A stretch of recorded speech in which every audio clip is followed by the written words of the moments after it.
Chad Leith here with Alpha Warrior. I'm the Chief Fitness Officer of Alpha Warrior. And behind me I have the Alpha Warrior Battle Rig. So this is one of the most versatile pieces of equipment you're going to find on the planet. We've used it across Air Force, we use it in the civilian market, and it's where really rubber meets the road in terms of taking dynamic fitness, looking at obstacle fitness, and combining it with traditional fitness, strength conditioning, and endurance training. So what we put together is a training video to talk a little bit about the battle rig itself, how to use it, modifications so that anybody can step forward on the rig at any point and use it and be successful and reduce injury. I would like to start with showing you all the different lanes. We have 4 different lanes on the inside of the battle rig. We have lanes on the outside of the battle rig, and I'd like to identify what those lanes are so that you know how to use them.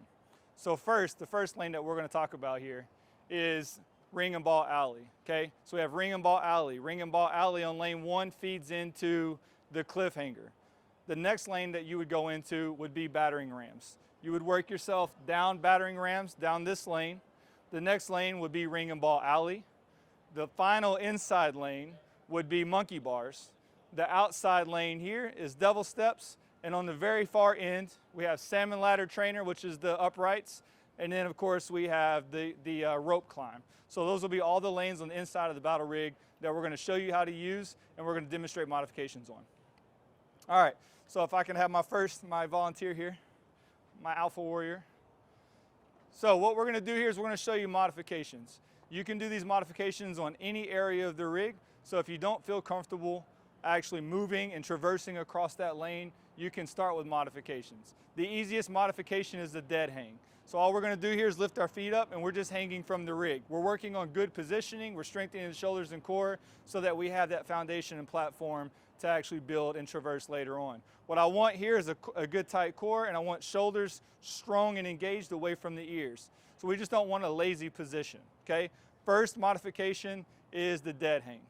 Now the next modification would be a negative pull up. So what he's going to do is he's going to jump and just resist down. This is the negative pull up. Jump and down. That's it.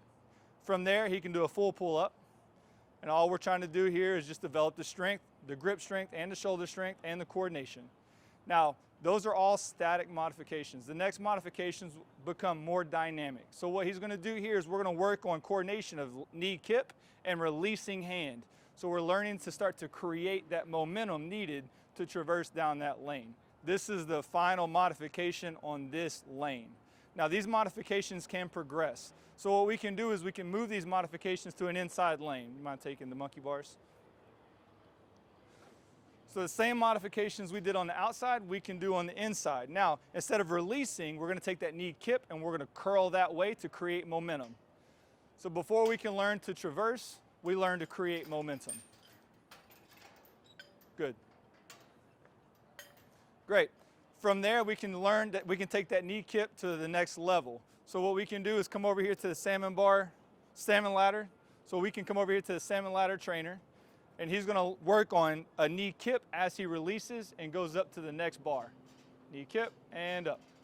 So we're just taking that coordination of that knee kip to another step forward and increasing our modifications and progressing forward. Good.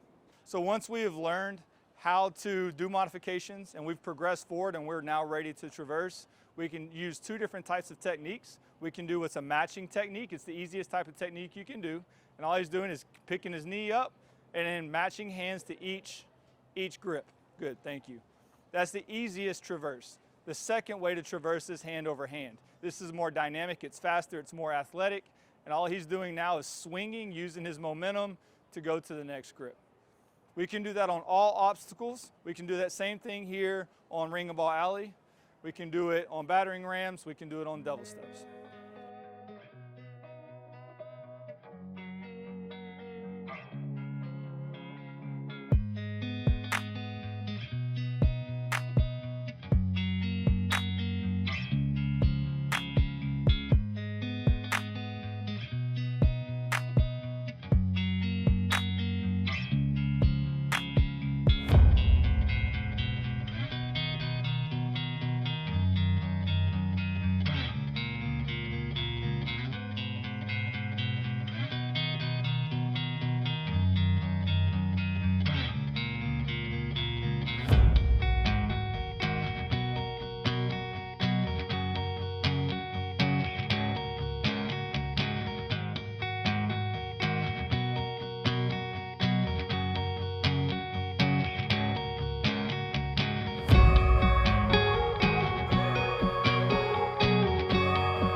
I'm Major General Brad Spacey, retired from the United States Air Force in 2019, and I'm standing here in the Alpha Warrior Battle Rig. It's the most versatile piece of functional fitness equipment you're going to find in the world. But if you look at this, it's pretty intimidating. Not everybody can jump on this rig and swing from point to point and use their muscles appropriately. In fact, a lot of people that get on the rig do the wrong thing and they risk injury, potentially even serious injury. But at the very least, great athletes who only train in the weight room, legs and arms and chest, even shoulders, miss out on the whole component that stretches those out and makes those muscles work together in an agile way so your form and function flows smoothly. This was invented for the Air Force and the Army and the United States military to make its warriors more effective on the battlefield. If you're an athlete and you're preparing for a weekly competition or the highest level of national fitness, don't neglect the muscles that make all that happen. So when you get on this machine, if you can't do it, you can start working towards those goals and you can be an Alpha Warrior too. Ha ha.